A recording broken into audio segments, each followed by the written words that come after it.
మహిళల్లో వైజైనల్ ఇన్ఫెక్షన్స్ అన్నది ఈ రోజుల్లో సర్వసాధారణం అయిపోయింది. దానికి వేరియస్ రీజన్స్. ఒకటి స్ట్రెస్ కావచ్చు, లేదంటే మేల్ సెక్షువల్ పార్ట్నర్ నుంచి ఇన్ఫెక్షన్ రావచ్చు.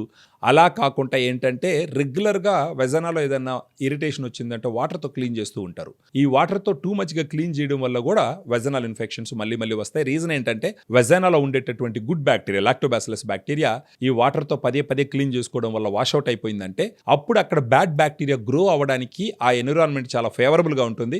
అప్పుడు బ్యాడ్ బ్యాక్టీరియా కానీ ఫంగస్ కానీ గ్రో అవ్వడం వల్ల ఈ వెజైనల్ ఇన్ఫెక్షన్స్ వస్తూ ఉంటాయి. ఇలాంటి వెజైనల్ ఇన్ఫెక్షన్స్ వచ్చినప్పుడు ఒక దంపతుల జీవితం ఎంత దుర్లభంగా ఉంటుందంటే, రీసెంట్గా ఒక యువకుడు నాకు ఫోన్ చేసి ఒకటే చెప్పినాడు, ఎంతోమంది డాక్టర్ల దగ్గర తిరిగినాము, ఎన్నో antibiotics, anti fungals, vaginal washes వాడినాము. ఆ వాడిన సమయంలో ఆ ఇన్ఫెక్షన్ కొంచెం కంట్రోల్గా ఉంటుంది, మళ్ళా ఇన్ఫెక్షన్ వచ్చేస్తూ ఉంది. ఈ ఇన్ఫెక్షన్ వల్ల మా భార్య మేము సంసార జీవితం చేయాలంటే కూడా ఇంట్రెస్ట్ లేకుండా ఉండడము, ఒకవేళ ఏదన్నా సంసార జీవితంలో భార్యాభర్త కలిస్తే ఆ నొప్పి భరించలేకుండా ఉండడము జరుగుతూ ఉంది. దీనివల్ల కనీసం గత 1 year నుంచి నా భార్యను నేను కలవలేదు అని చెప్పడం జరిగింది. ఈ విషయం ఉన్నప్పుడు చాలా ఆశ్చర్యం వేసింది.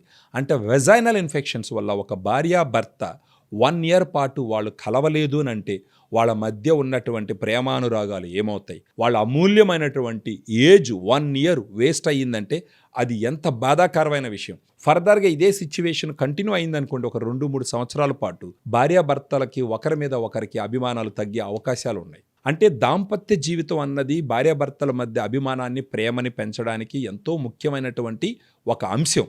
ఈ వెజైనల్ ఇన్ఫెక్షన్ వల్ల బాధపడుతూ ఇలాంటి దాంపత్య జీవితంలో తృప్తి లేకుంటూ ఈ విధంగా ఉన్న వాళ్ళకి నా దగ్గర ఒక సొల్యూషన్ ఉంది. అది ఏంటంటే ఫెమిడిలైట్. ఈ ఫెమిడిలైట్ ఏంటంటే మామూలుగా ఇప్పుడు antibiotics, anti fungals, vaginal washes వాడతారు, అప్పటికప్పుడు తగ్గుతుంది.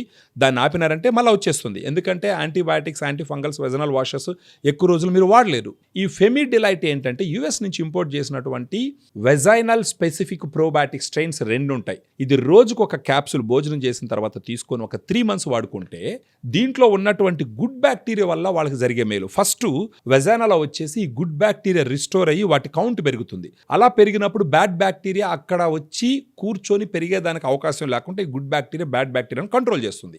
సో న్యాచురల్గానే వెజైనాలో ఉండేటటువంటి బ్యాడ్ బ్యాక్టీరియాను కంట్రోల్ చేస్తూ అక్కడ ఉన్నట్టు ఎన్విరాన్మెంట్ని క్లీన్గా, నీట్గా పెట్టడం వల్ల వైట్ డిశ్చార్జ్ ఉండదు, ఇరిటేషన్ ఉండదు, యూరిన్కి వెళ్ళినప్పుడు మంట ఉండదు.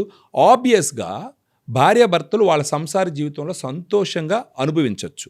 సో ఫెమిడిలైట్ గురించి ఫర్దర్గా తెలుసుకోవడానికి ఈ వీడియోలో ఉన్నటువంటి ఫోన్ నెంబర్కు ఫోన్ చేసి దాన్ని బట్టి ఒక రైట్ డిసిషన్ తీసుకుందరు. Thank you very much.